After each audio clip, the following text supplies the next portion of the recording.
Part 7. Okay, we are looking at 20th century images of war. This gets quite grim, so just be prepared. Now remember, this is a staged artistic piece. This is a film. What happens in this, and it's hard, the author's trying to convey it by these rapid, these different images that we're seeing here. But what happens is Eisenstein is a pro. He really is excellent at editing. So montage is what we call it when there's a bunch of disparate images, either to show time passing, that will happen, or an event unfolding, which is similar to time, but a specific event. So this is showing the Russian Revolution, and it's trying to show martyrdom and collective heroism. So the people are the heroes here and what they went through. So we're here at on the steps, and then their person is dead. He's carrying her. So in a short span of time, these disparate images, these close-ups versus wider pictures, close-up here of somebody's eye that perhaps was lost, and then a bigger picture of many things, and a baby carriage going down a staircase. So he did that first in 1925, by the way, and I'm sure you've seen that in a film. So his full views versus his extreme close-ups and his pan shots, and then the iris blurred edges to make it sort of like how you would see things, and a traveling camera, the flashback, cross-cutting. That was all stuff that he developed in 1925, and those were his techniques and his skills, and he used that to convey some of the negative aspects of the Russian Revolution. So it's how do you want to say, it's imitating these fleeting feelings and these disparate images. Now, when we get into Guernica, we're about to go there, you have to think about World War II and World War I more specifically, how chaotic, how terrified people were, and World War I, which is similar time frame. There's so much upheaval in many different ways. The Russian Revolution is one thing. World War I, it's the first time people were bombed from the air, that planes dropped bombs on people. Because if you go back to our Chinese wall, most all cities had a wall of some kind, a walled-in space. And you see that in some of the older cities in Europe especially. There's a wall around the city. Well, that is no longer useful when somebody can drop a bomb from the air. People were terrified. Horses in the field had heart attacks and died because they thought it was giant birds. I mean, it was really traumatic. So on that note, we're going to go a little deeper into destruction. Picasso, who we all know who Picasso is in a general kind of way, but he is instrumental in so many styles and so many periods that he's had, and a variety of artwork, painting, drawing, sculpture, ceramics, you name it, he has done it, and he was very prolific, lived into his 90s. He covers almost all of the 20th century. He was born in, I think, 1893, something like that. And he's got a long, long history of making art. Now, his father was an art teacher. Picasso could paint as realistically as a photograph. His ability to paint was, his craftsmanship was a top, absolute top. By the time he was 14, he could paint perfectly. And there are some paintings you can look at when he's in a teenager. They're very realistic. But what he is doing is he is conveying the energy and the chaos of the time he's living in. Okay? He's very good at that. He's very good at tapping in to what's really happening. He's from Spain. He's a Spaniard. He, at this point in 37, he is not living in Spain. And I'm giving away some of this chapter 9 homework here, so this is where it's going to be. He is in France, in Paris, because of the upheaval and the war that's happening in Spain. And Franco, who did end up coming to power for many years until I think it's after Picasso died. I think Franco outlived him. But anyway, Franco was a dictator that lived a long time, and he won. And it was very unfortunate. But during this time, there's the Spanish Civil War. People get confused. World War II had not started. So we're in between World War I and World War II. World War II officially starts in 1939. Hitler's on the rise. He is in power. He is in power in Germany, and he is starting to stir up trouble in other countries. So he comes to, Hitler does, or one of his generals comes to Spain and says to Franco and says, can we drop some bombs and test out our equipment? So remember, dropping bombs from the sky, from planes, is a new thing. And it's kind of untested. And the Nazis really liked to test things. They're very scientific about a lot of things that they did. Really gory, awful things that you've maybe heard about with the camps. They did a lot of physical testing on human beings. But one of the things that they tested out was how many people they could kill at one time in a city. So this occurrence, Guernica, which is a place in Spain, it's in the Basque region between Spain and Portugal, or Spain and France, I think.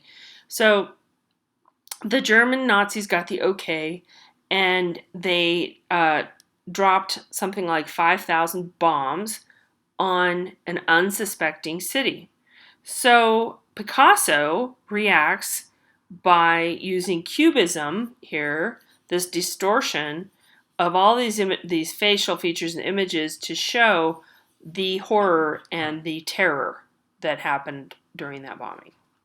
Okay, so I'm going to let you read this part over. There's all this symbolism that you're going to need for the Chapter 9 homework. You're going to have to write about this. Simon Schama does an excellent job of going over this piece, but you should know that he killed innocent people, Franco allowed innocent people to be killed in Spain. He sacrificed his own people just to make friends with the Nazis. All right. War Memorial. Now, this is another World War. This is into World War II or after World War II, 1954. So war memorials vary quite a bit. Usually, it is what we call a figurative bronze, figures cast in bronze, which we see here. This is in Arlington, Virginia. This is where the big cemetery is for the dead that started from the Civil War. It's where the Civil War dead were, and then we just added to it, and we include all the soldiers that die, even in the Afghanistan and in Iraq and everything else. But World War II, Iwo Jima was a very hard struggle. So this commemorates this particular piece, that's the raising the flag at Iwo Jima, is depicted here, and it commemorates the 6,800 U.S. soldiers who died in the battle for Iwo Jima Island. Bloody battle. Think about just one little tiny island. You lose almost 7,000 people. So that is from a photograph, and they turned it into a sculpture. So it's larger than life. It's bronze. It's grand. It's dramatic. So they're forming a triangle that that points from up to the flag. Of course, look at the hand. Also, our triangle is for pushing up toward the flag, which is, to show unity and to show focus on the flag.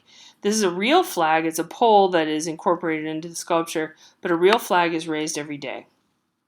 All right, so we come into Maya Lin's Vietnam Memorial in 1982. What are we, 30 years later? 54, yeah. So 82, her story is amazing. She's a Chinese American architecture student out at Yale, and there was a competition. I think over 5,000 artworks were submitted as a drawing to show what they wanted to do for the Vietnam dead, the Marines and so on that lost their lives in Vietnam, the U.S. people. So it's a Marine Corps memorial, and there was a lot of controversy because people were used to looking at something like that, right? The figurative bronze. They thought, this isn't showing humans and figures. How could this possibly be worthy? I'm going to get into a little bit more. So there are names on here. You can't see it very well from this photo. Do we have a close-up? No, we don't have a close-up. So it shows each person's name, and it goes in chronological order. So the first people who died in the, I think, late 50s, early 60s are here, and it goes all the way to the end to the 70s, right? So you can actually find your person, your buddy that you were at war with, and you came home and you want to honor him. You can find that person's name, or your loved one, your brother, sister, or so on, or sorry, mostly men. But you can find that name and you can honor them, and people put little flags or the flowers, they stuff little notes in it. It's almost like the Wailing Wall in Jerusalem in a way, where people stuff things into this space, these tiny little cracks.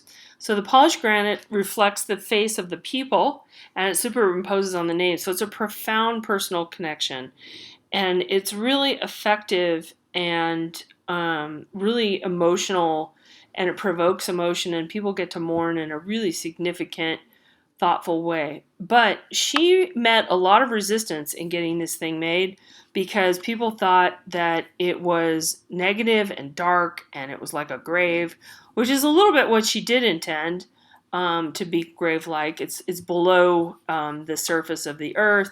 How dare you? It should be above the earth. It should be elevated, you know.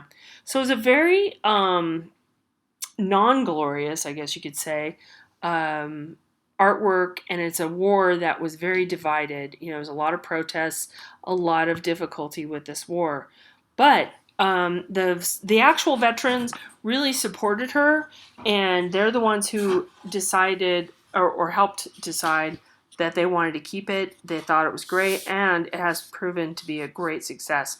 But this is a case where an artist has an idea ahead of its time, people can't understand it, and there's a big struggle, and then once it enters the world, it's a gift. So this happens quite often, but this is one of the most dramatic situations, and definitely for memorial, that's ever happened in the U.S. anyway.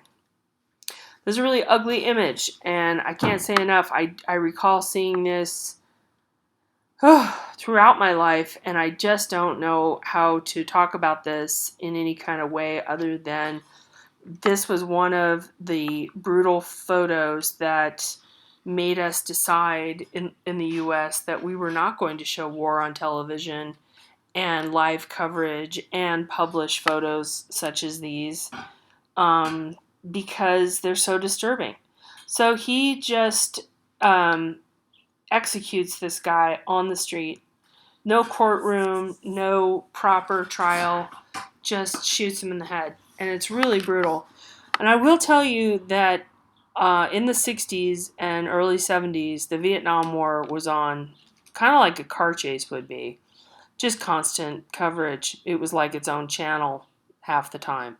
And during that time, they realized, because they couldn't really edit, right? If you're doing live coverage, you can't edit what's going to happen, that it was a really inappropriate, negative way to show imagery. War is ugly, and it's not like we should turn away from the fact that it's happening, but there's got to be a limit to showing imagery of actual death. And car chases do come into this. I don't mean to get off track too much. I know I have a little bit here, but there have been times when car chases ended in death, and they accidentally, or whatever, how do you want to say, inadvertently showed it on television. So a lot of controversy here, and this changed the way news photography, documentary photography was published.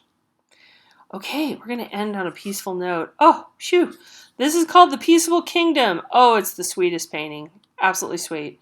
So there are allegorical figures here, down here. Little cherubs and winged creatures up here.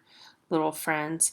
And this guy, the Peaceable King, Edward Hicks, there was a show, and I got to see, he did this over 60 times. He painted the same setup with the same animals, slightly different bushes or slightly different, landscape, but it was the same thing, because he really thought that, this idea that we could all get along, and the Peaceable Kingdom is a biblical passage where the lion lays down.